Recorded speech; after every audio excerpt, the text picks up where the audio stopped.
Fan podcast episode 265. I'm Ben, and I'm joined with Matt, and none other than Uh, the one and only David J. Palermo. the Godfather. Good to have you back, sir.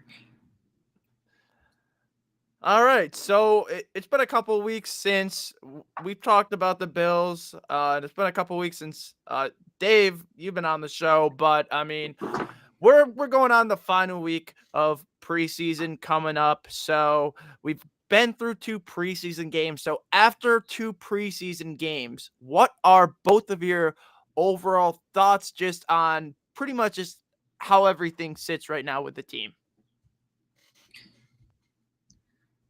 I mean, it's preseason. I don't want to poo-poo anything from the Bills. 2-0. It's awesome, especially that ass whooping we had on Denver the other day.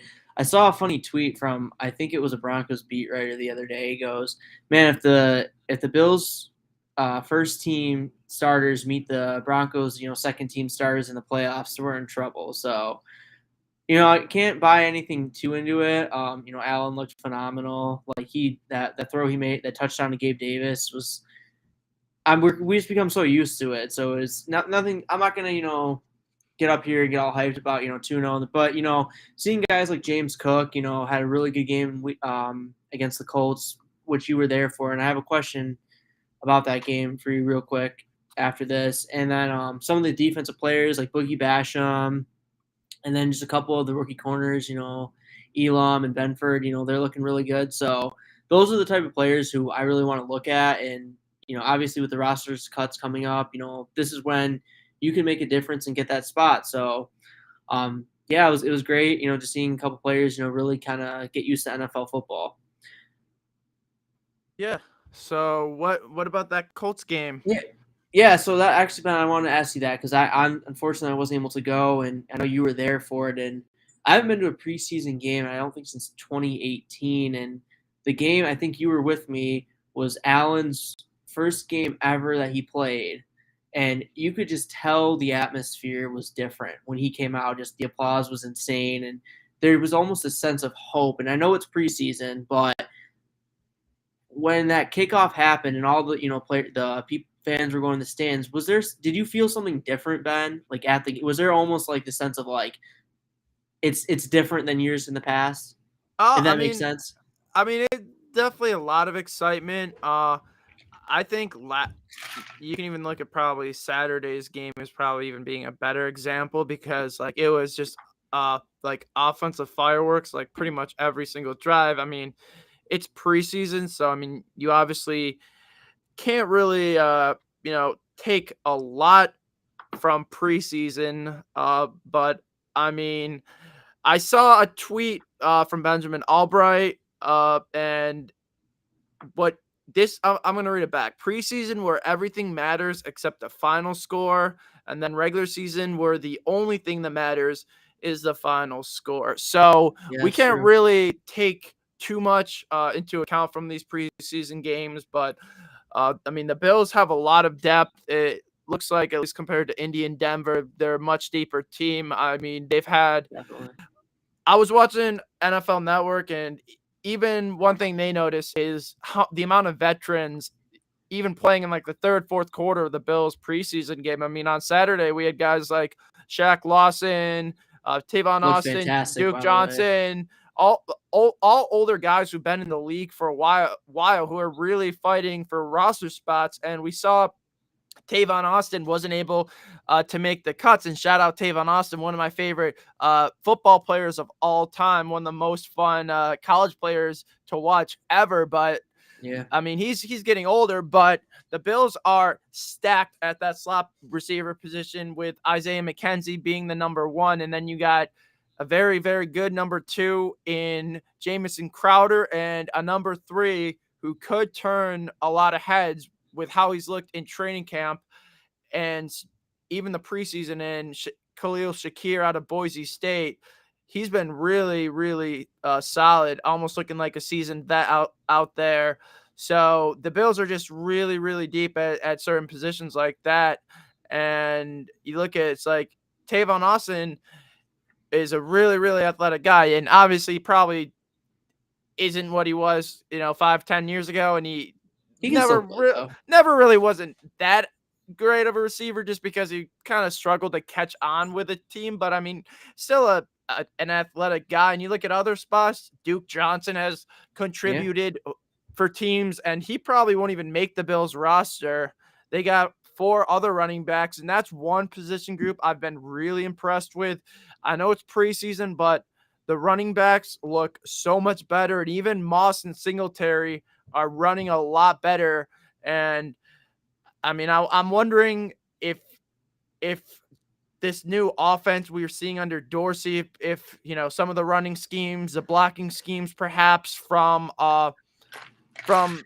Aaron Cromer could be impacting. He's had a couple of years where he's had the where he's been the coach of the number 1 rushing offense in the league. So I mean, there could be a number of different variables, but maybe bringing in a high draft pick to come in when you already spent 2 draft picks on running backs back to back, and Moss and Singletary, you know, bringing in James Cook, maybe that lights a fire under Zach Moss and Devin Singletary, you know, who, you know, the Bills drafted them to be these starting players, and then they haven't really performed, and then they bring in someone else. So who knows? It could be a combination of A, B, C as far as why the running backs look better, but the running backs do look better. And I talked about before, at least last time, how I liked how the Bills kind of had that change of pace type thing. And at least in the Denver game, I'm not sure if you saw the one run that Cook had, but that was almost like a Kamara type run. That's who he reminds me a lot of. Even more than his brother. Yeah, that's who I see a lot of. He's a very smooth running back, very silky. Like, he's going to be making plays this season. I'm not sure if he's gonna be the full-time starter at running back. I still think Devin Singletary is very good, and I think Singletary probably has something to prove. But that being said, Singletary may not be the Bills' long-term plan at running back, and I don't think so. That could be why they brought in a guy like James Cook. And either way, he's another piece you can add to your offense to play as a wide receiver, play as a pass catcher. I'm just excited. Like, imagine 12 men personnel where you got OJ Howard, Dawson Knox. OJ Howard looked great on Saturday too. Yeah, I mean, he looked pretty good. I've heard some mixed things about him, but I mean, he had a couple nice blocks. He caught that touchdown, but I mean, I'd say that's definitely downfield blocking is definitely where he's lacking. Like, that's where he's not. Well, I've heard his athleticism really hasn't been as impressive. But I mean, he's coming off of a Achilles injury a couple years ago, correct. So. But that's something that's going to be, because as much as we love Knox, and Knox is heavily improved at the downfield blocking. He gets his touchdowns, but when you're in the red zone, those third and goals at like the 5 or the 6, that's where we've kind of lacked, because we don't have that really big body presence like OJ Howard, who can just jump out of the gym too. I mean, I think Knox is that type guy, but if you have another guy, and then if you have another guy, add another weapon to that, like Isaiah Hodgins, who could be a sneaky, well, maybe not anymore, but coming into camp, he could have been a sneaky pick to make the roster. And I don't think he makes it. I think he does. I think he's done everything he's needed to make the roster, just as far as putting in the work at camp. Oh, I'm sorry. Hodgins. Yes, Hodgins will make it. I don't think Sweeney makes it. I'm sorry. Sweeney, I think, is like right on the bubble. I think Sweeney's on the bubble, but you also look at that Denver game. They also had Howard didn't play with the starters on the opening drive when Knox was out. They played Sweeney. Sweeney started with the one. That could be more. He's a veteran though, and just kind of. Because Howard's going to make the team. Maybe they just wanted to see Sweeney play with the one. I mean, I think Howard makes the team, but Howard definitely makes the team. They wouldn't trade. No. They wouldn't. He wouldn't have signed with them if he wasn't. I mean, but here's the thing. I mean, from Howard's standpoint, but I mean, it's the Bills.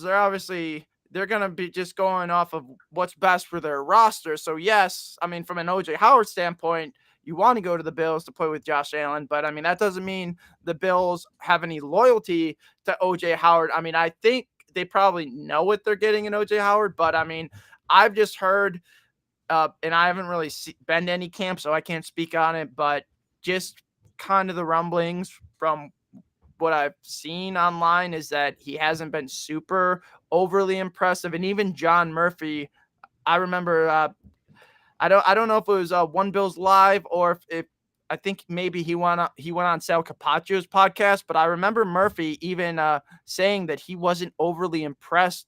Like he expected more out of OJ Howard coming in, this big athletic freak, and even reports have said that Quentin Morris, who was an undrafted tight end, I think last year, who's only 6'2", has almost been more impressive than Howard. I've been impressed with him a little bit. I've seen a So little bit. I mean, I don't think it's crazy to think that OJ Howard doesn't make the team. I mean, I think like maybe 4 months ago, the OJ Howard signing was a lot more exciting than it probably is. Like, even if he makes a team, like the role he has is probably going to be a lot less than what we think it is, because you just have to think like Knox is that definite tight end one. There's no way you take away No, absolutely, yeah. Knox I is, think, and then you have other receivers too. You have Cook.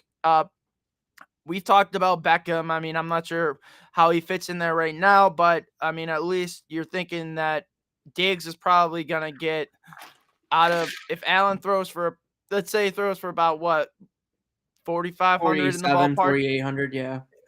Just say somewhere around there. I mean, you're thinking probably about 1,200 at least or so go to Diggs. I mean, you could say maybe half of his passing yards go between Diggs and Davis. Yeah.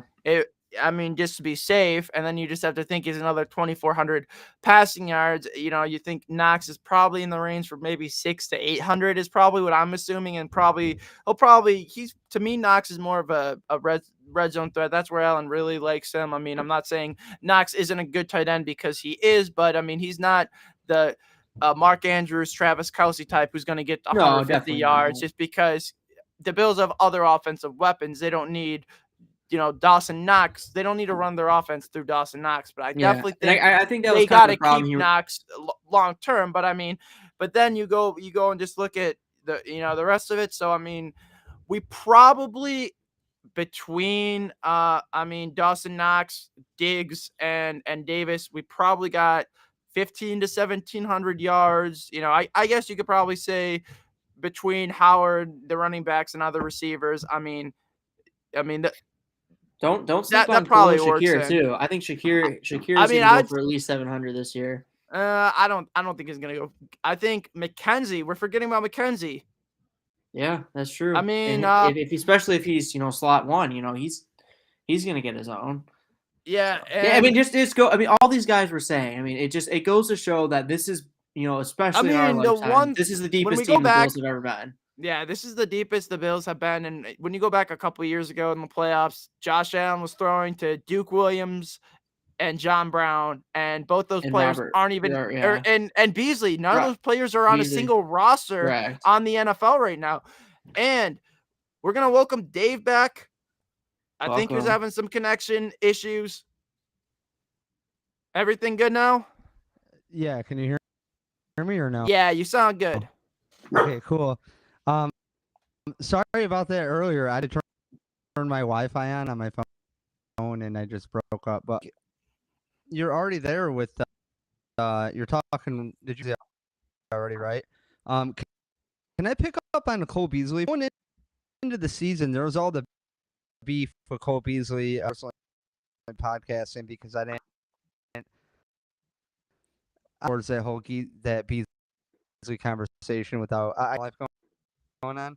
So it's like he is rated as one of the best slot receivers and knows his market, and I think the rest of the league does too. Like I'm out there if you need me, and I don't think he needs to be.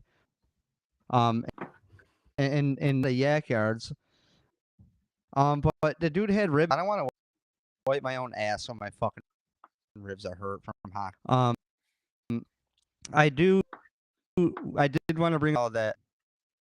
Cole Beasley and the McKenzie, and I thought that Tavon Austin, the phone ban earlier, was really Mhm. cool.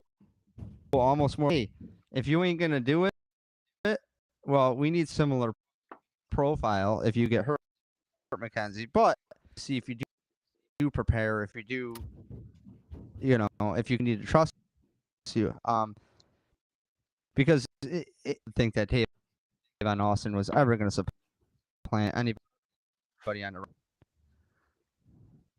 I don't know Kind if of he would cutting have. in and out, bro. But Yeah. anyways, to pick up To address you real quick though, on to the Dave Beasley, on I the. mean, Well, hold on, Beasley. Ben. Real quick, Ben. About going back to his Tavon Austin point. Austin they didn't see a lot of him in camp. I guess he had a pretty bad ankle injury and he was really limited, and he never, a lot of times he wasn't even with the third team. And McDermott really wanted him to be part of the team and said that he wished that he had kind of settled into that role better, but he never really had a chance. We never really got to see what he's able to do, so that's why he's not going to make the team. It was kind of like an undisclosed injury. Like, not many people knew about it. I think it broke 2 or 3 days ago whenever he got cut. Well, thank you to Matt for that. You know, very intelligent and insightful nugget. I actually didn't actually hear that before about the Tavon Austin foot injury. So thanks for enlightening me about that news, because I definitely didn't hear it. But I mean, either way, I still don't know how big of a role Tavon Austin really could have gotten on this team. Because right now we're just looking and we're seeing, like, how does Jamison Crowder fit in this team? And I think he does now, but at least at one point we were having that conversation. How does Jamison Crowder fit into this team? So the fact that we're even having that conversation, I just think that really speaks to how deep this Bills team is. So these conversations that we're having just are just based off of how much talent is at the wide receiver position. And we got, 3, 4 very, very talented slot guys. Yeah, and kind of with Crowder too. I mean, he hasn't played. I think the last two. He's had a lot of injuries his career. I think the last 2 seasons he's only played 12 games. The last time he played a full season, I'm kind of looking at his stats right now. 2019, 835 yards, 6 touchdowns, caught 80 passes. So and that's with Sam Darnold. No offense to Sam Darnold. We know him well as, Bills fans and seeing him twice a year. But I think having Sam Darnold's not Josh Allen, and even when he was in Washington, he was his quarterback. Kirk Cousins for a little bit, and after Cousins, Dwayne Haskins, rest in peace. So I mean, he had Alex Smith too. Alex Smith too, but and I know he Yeah. does kind of fit the Alex Smith role, but they're not Or no, Josh did Allen. he? Did he have Alex Smith? I think Alex Smith may have even been a little later. Yeah, As he would have far had as Alex Smith for. Yeah, maybe he didn't even have Alex Smith. I I guess mean, 2018 was only his game, and Alex but Smith I played think what, the like Bills 6 or 7 games mostly that year. want to try to just go younger at the position anyways, I agree because with that. we kind of saw a trend. Like, there's a certain age where Bean is just kind of like, you know, this is too old for a wide receiver. Like John Brown, once he Mm-hmm. got up there in age, Bean got rid of him. The same thing with Beasley. And Diggs might be an exception just because of how good of a route runner he is, and just probably now how big he is to the Bills franchise. Right, And trading a first-round pick for him. I mean, and come he's on. under contract, so like it's not like they're gonna probably ever gonna like get rid of Diggs like that. But Right. like either way, that's a future conversation. But like you And just that's look kind of at going back to the Singletary thing too. I think this is why it might be Singletary's exit is with James Cook. Not that Singletary is old by any means, but he's been with the team 3, 4 years, and Cook is as this a is gonna rookie. be We're his 4th year on the team. correct. Okay, so 4th year. So not that that's old, really.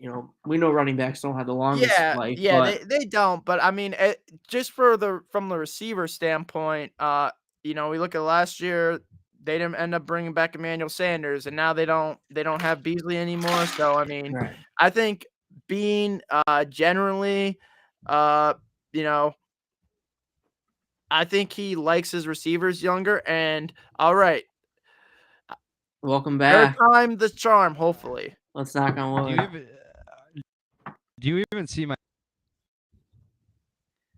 Okay. Yeah. No, it's over. You're like skipping. Yeah. It's like your internet. Yeah, love you. All I love right. you guys. Have a good show. Peace. All See ya, right. Dave. We love you too. That's the All OG. right.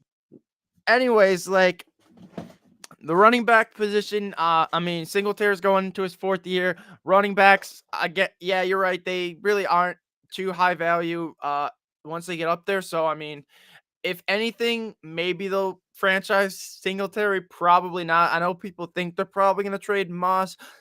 Honestly, I honestly like Moss even a little bit more than Singletary because I think Moss is more of a diverse running back in what he does. Like he Yeah, can I really agree with hit that. you, and like the run against Indy, I mean, Singletary actually had a couple nice runs against Denver too, but Moss had a really nice long run against Indy. I think it was like 27 yards, but he made a couple of really smooth cuts. And if he's able to cut like that and with his size and power, he can really be an effective change of pace back, especially like late in the game when it's, late third, fourth quarter defenses are tired and you're trying to just run clock. If you got a defense that's already gassed from trying to run with the Bills for how many quarters, and then you just get a guy like Moss just coming in and running right through you. I mean, that could almost be like a different dimension this Bills offense could have. I mean, I think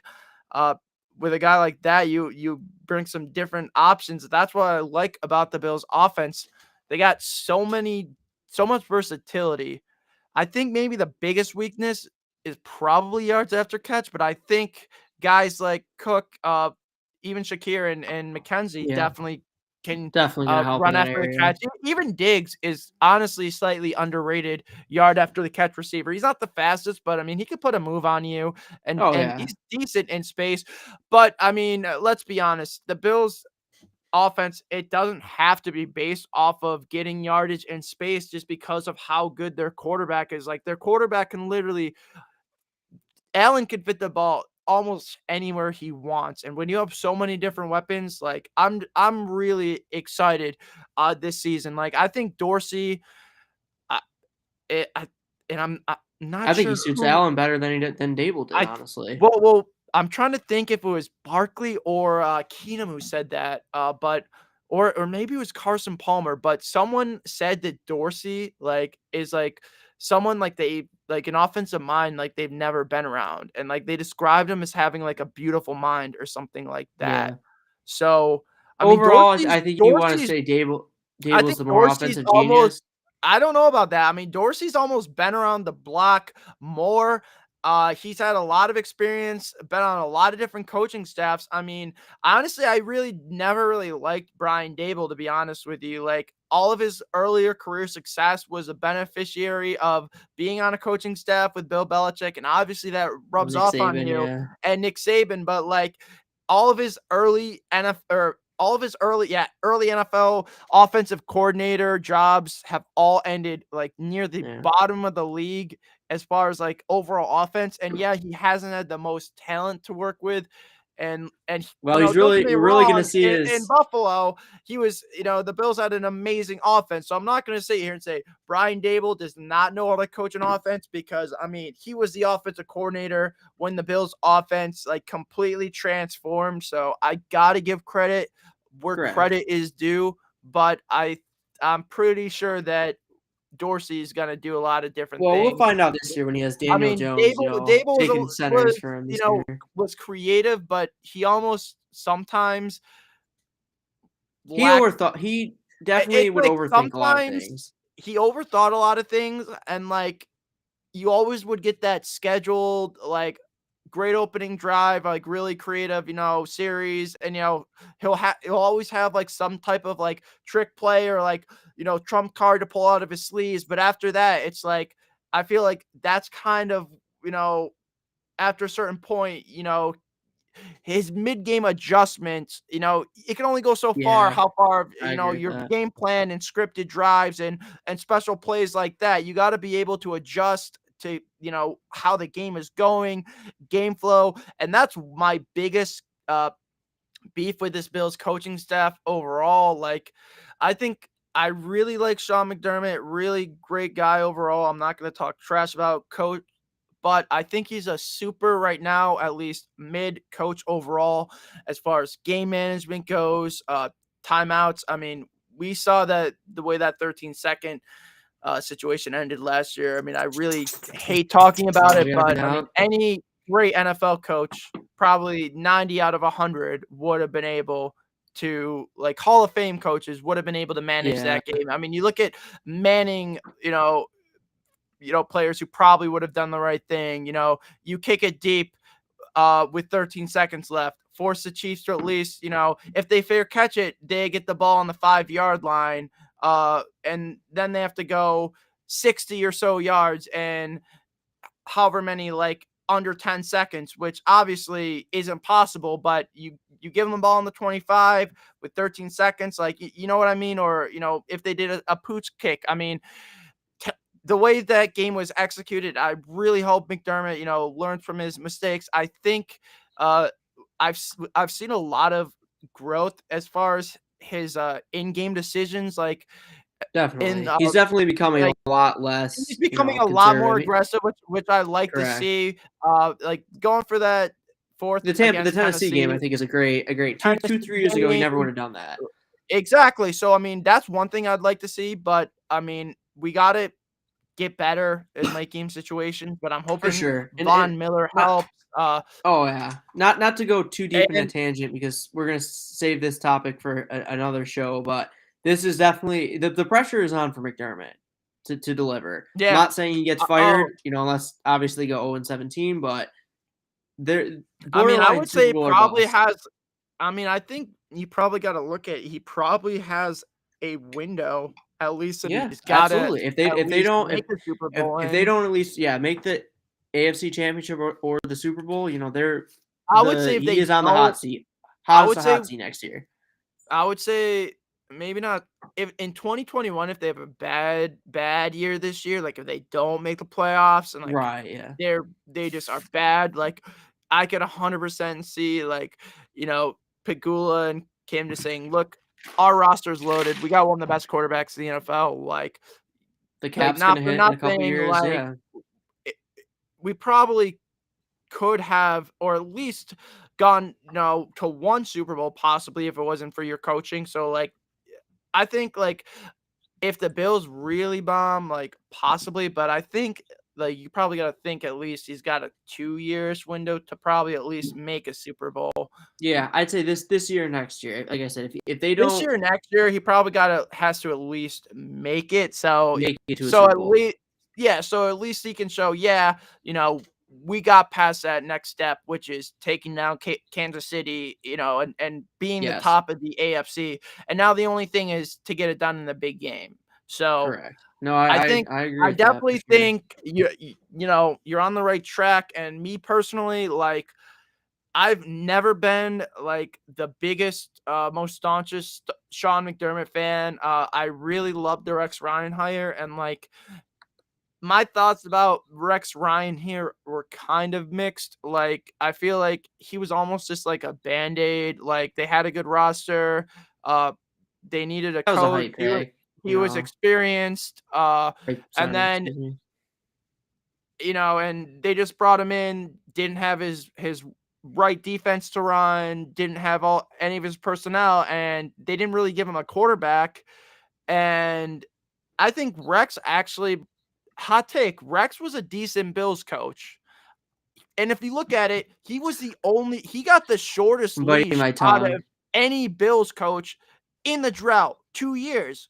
How many Bills coaches got 2 years? Like, we've seen a lot of worse Bills coaches get more time than Rex. And he almost made the playoffs his first year. And we were even talking about it. Like, they went 1-5 in the division and finished 7-9 his last year. If they win half those division games, they make the playoffs. Like, they really weren't that bad under Rex. It was just more like it was basically more or less they needed to make the Super Bowl. But I mean, how hot of a take is it for me to say, is McDermott really that much better of a coach than Rex Ryan? I mean, maybe as a discipline, But I mean, Rex Ryan Well- also made 2 championships back to back with Rex Ryan as his quarterback. With Or Mark not Rex Sanchez. Ryan, Mark Sanchez. Sorry, that's what I meant to say. But he made 2 AFC championships with one of the worst starting quarterbacks in NFL history. Like, What I will say he to never this, got a quarterback in Buffalo. We were running the wrong defense. If we had his system, like, he is one of the best defensive coordinators ever, Rex Ryan. You can't even laugh at that. No, You I'm can't not even laughing laugh at that. I'm just saying the one review, and I don't want to go too deep in if Rex Ryan, was given, the short end of the stick. If But the Rex one thing I Ryan will was say the- though, That's a good one. McDermott had the If same Rex exact Ryan roster. was given the keys and they decided, all right, let's you know what? Whaley, he's out. Let's bring in Bean. Bean and Rex go to work.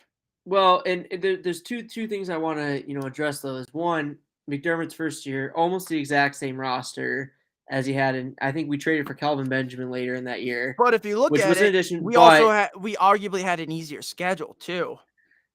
I We mean, had a if much you want, tougher if you want schedule before, and the division nitpick was better too. I mean, and also the one thing I will say though is the we were problem not with a Rex playoff Ryan. team that first year under I McDermott. agree with We that. were not a playoff team. I agree with that. But I firmly believe those Rex Ryan teams, maybe even the Doug Marrone teams, were probably better than that team. I would argue Doug Marrone was in a better coach 2017. in Buffalo than Rex Ryan.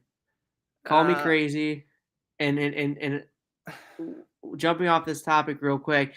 The problem with Rex Ryan, his biggest thing was the problem. I unrealistic expectations with when Rex he's Ryan. telling the crowd that we're going to the Super Bowl. The drought's over, and he's not delivering. Well, the problem that's is why he the never got pressure a was so high. Correct. They literally got it. They didn't give him his defense to run. They had a 4-3 personnel. And he's trying to run his defense. I mean, obviously, maybe he should have adjusted, but he's a 3-4 guy, heavy 3-4 guy. I mean, you can't just expect him to come in and just coach a completely different style of defense with an aging Mario Williams and an aging Kyle Williams. I mean, come on. I mean, I get it. But you could say though that the year before with the same talent, we had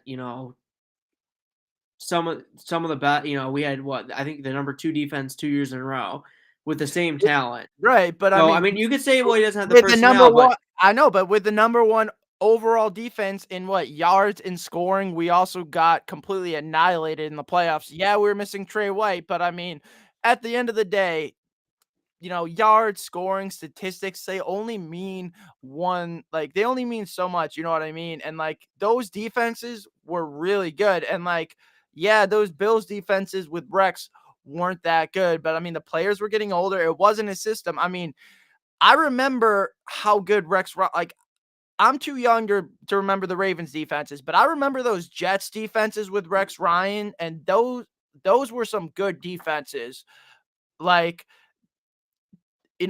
was back when Belichick and Brady, the Patriots were still in their prime, and Rex was probably the only actual legitimate team to ever really give Brady and Belichick the run from their money from the division. I mean, they went into Foxborough and won a playoff game. They shut down Brady. Oh, they kicked his ass. No, I agree with that. I mean, I'm not going to start talking about Rex Ryan. This was honestly, I have no idea where the Rex. You know what it is? It's all this. I have a lot of Rex. I have a lot of love for Rex Ryan. What it is we have so much. Think I'm drunk just so because much sadness of rooting for this team for 20 years. We're Rex Ryan. He still gives his love to the Bills on NFL. No, I agree. Game Day. He's got a tattoo to him. Come on.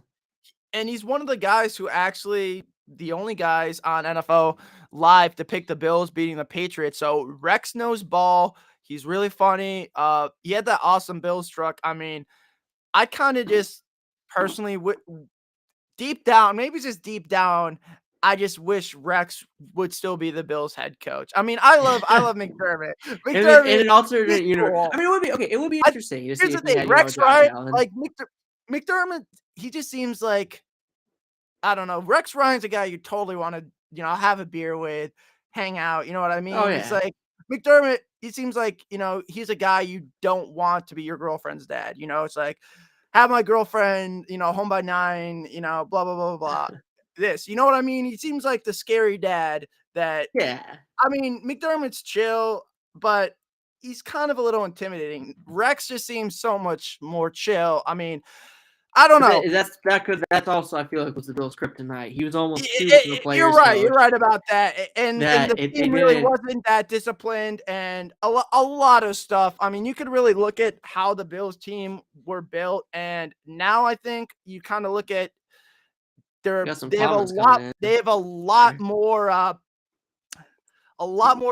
leadership overall. Oh, top to yeah, and that's bottom. where McDermott is Those teams, definitely much those needed. Rex teams really had a ton of youth. I mean, you look at they had those older guys like Shady, and then Mario, Kyle, and some of the guys on the offensive line, but basically all the rest of the offensive weapons were like all young draft picks, like Marquise Goodwin, Sammy Watkins, Robert Woods. It's the same with the defensive backs and most of the linebackers too. So I mean, the Bills really, I feel like these older Bills teams, at least before, I mean, they didn't really have that solid foundation, and I think that's kind of why Right. Bean and McDermott have been able to uh, build that foundation is bringing in good guys for the locker room like Poyer and Hyde, and then building it through the draft, free agency, trades, and one trade.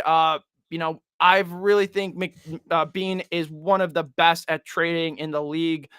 We've just seen that with how he was able to basically flip Cody Glenn almost for Josh Allen. Cody Glenn's not even in the league anymore. Right?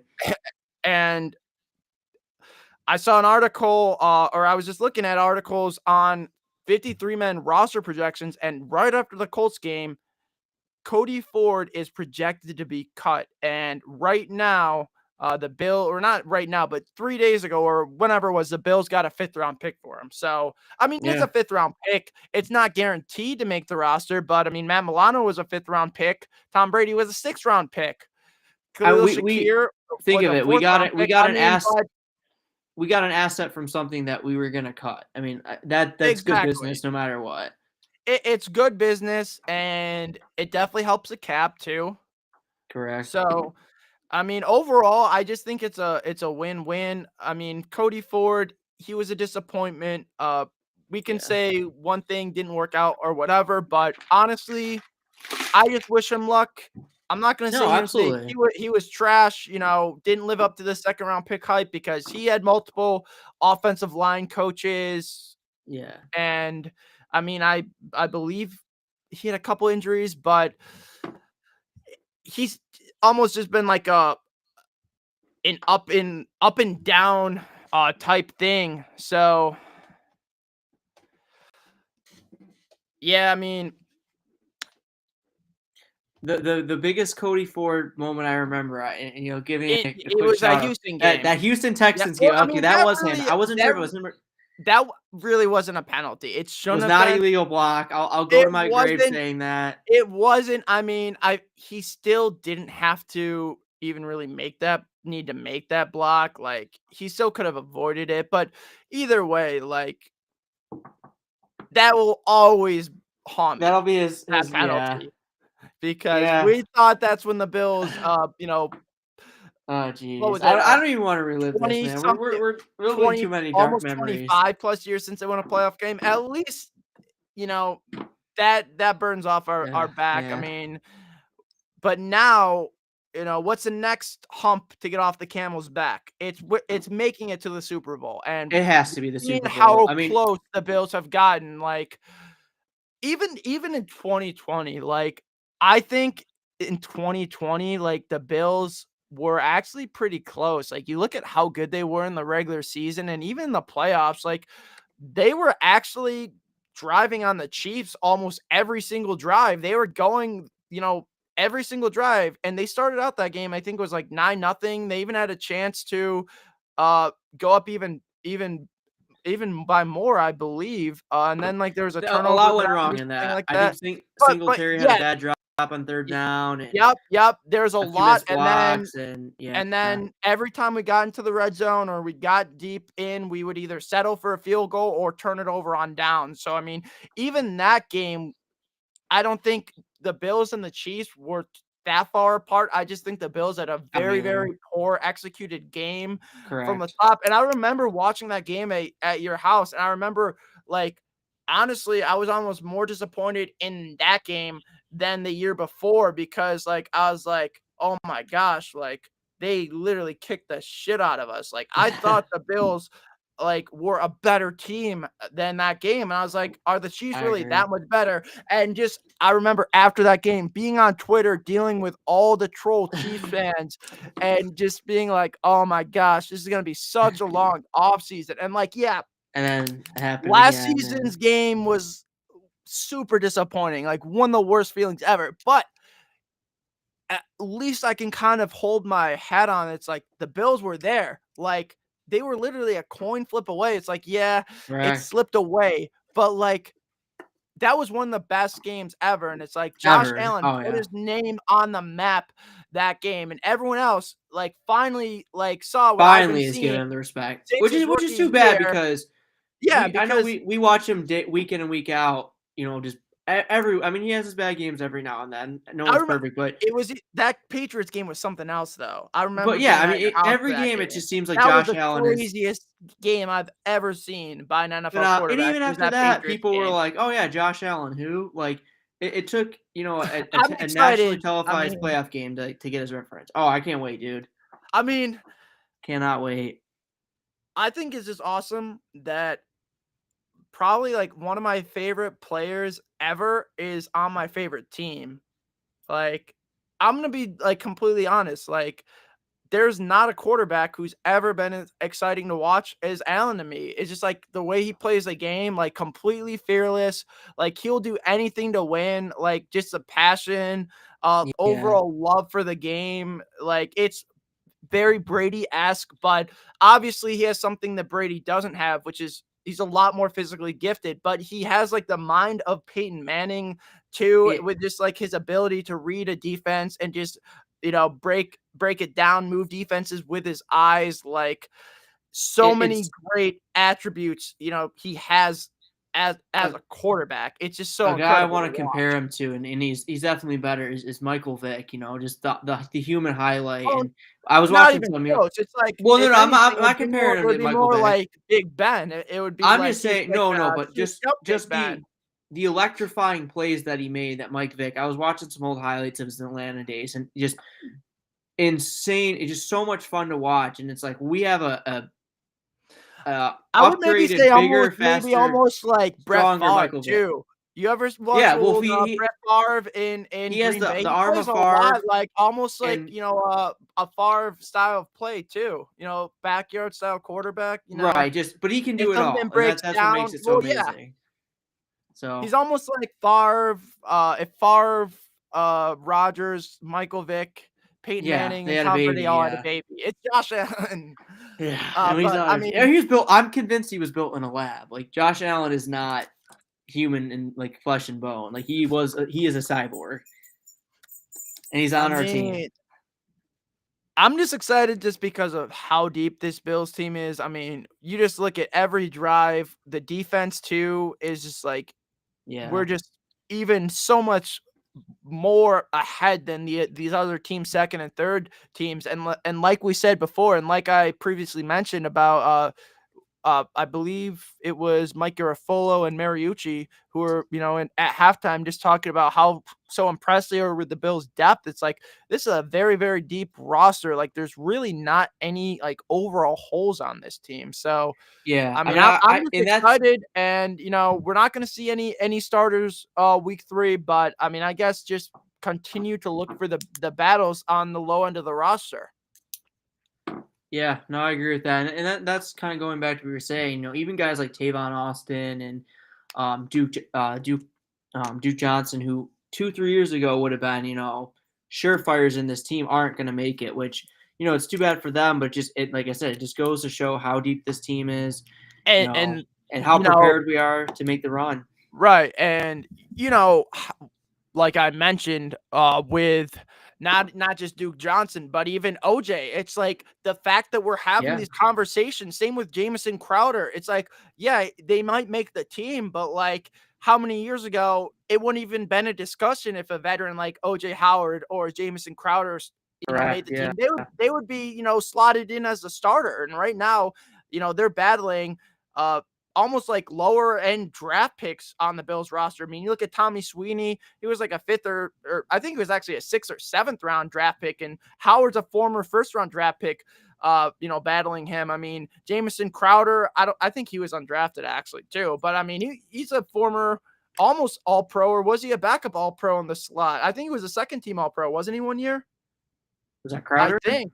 I think so. Maybe not. Remember. But he's definitely been consistently, putting up 700 yards a year.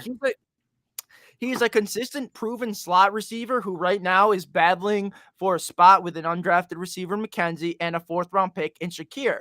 And if that doesn't say, this team is very deep. Correct, I mean, I don't know what else will. I mean, we just got a bunch of talented players. I mean, I think this defense, like the defensive line, I know you didn't get to watch much on Saturday, but I mean, Shaq and Phillips rotating in as our 5th defensive end and, 3rd or 4th defensive tackle. And these are high energy guys that bring a lot to the locker room.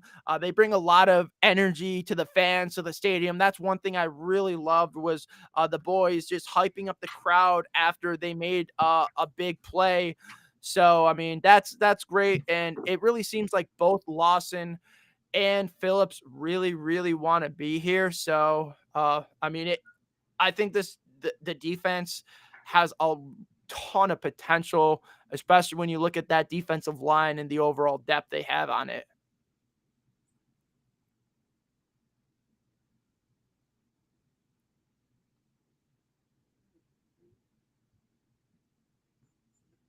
Anything else on the defense, Matt?